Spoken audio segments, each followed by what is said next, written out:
नमस्कार, मैं हूं पूजा सिंह और आप देख रहे हैं न्यूज़ 18 का डिजिटल प्लेटफॉर्म। क्या अगले उपराष्ट्रपति होंगे हरिवंश नारायण सिंह? कहीं बिहार चुनाव की वजह से लिया गया फैसला, क्या सत्ता के गलियारों में हरिवंश नारायण के नाम का शोर?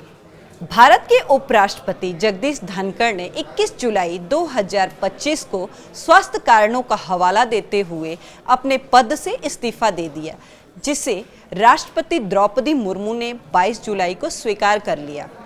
बीते कुछ महीनों में धनखड़ की तबीयत कई बार बिगड़ी, जिनमें एम्स में भर्ती होना, एक सार्वजनिक कार्यक्रम में मंच पर बेहोश होना शामिल रहा, जिसकी वजह से इस्तीफे की वजह को गंभीरता से लिया गया। अब भारत के संविधान के अनुच्छेद 67A के तहत 60 दिनों के भीतर नए उपराष्ट्रपति का चुनाव कराना अनिवार्य है, जिसमें संसद के दोनों सदनों के सदस्य गुप्त मतदान के जरिए उपराष्ट्रपति चुनेंगे।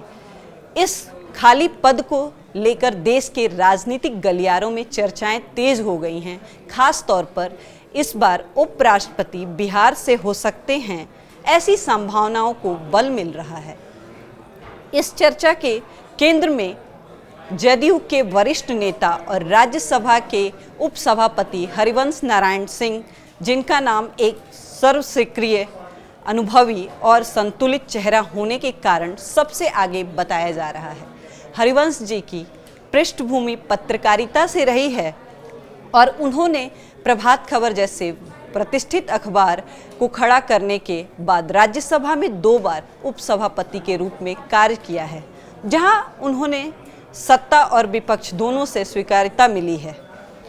उनके निष्पक्ष और मर्यादित कार्यशैली के चलते उन्हें एक गंभीर और योग्य संवैधानिक उम्मीदवार माना जा रहा है। बिहार में आगामी विधानसभा चुनाव और एनडीए जेडीयू की अंदरूनी राजनीति को देखते हुए हरिवंश जी का नाम राजनीतिक रूप से उपयुक्त प्रतीत है, जिससे सत्ता पक्ष उन्हें अपना संयुक्त उम्मीदवार बना सकता है। अगर विपक्ष सहमति जताता है तभी हरिवंश जी का संतुलनपूर्ण छवि उन्हें एक स्वीकार्य विकल्प बना सकती है। ऐसे में धनखड़ के इस्तीफे के बाद भारत के अगले उपराष्ट्रपति पद की दौड़ में हरिवंश नारायण सिंह का नाम सिर्फ बिहार बल्कि राष्ट्रीय राजनीति के लिहाज से सबसे प्रबल उम्मीदवार बनकर उभर रहा है।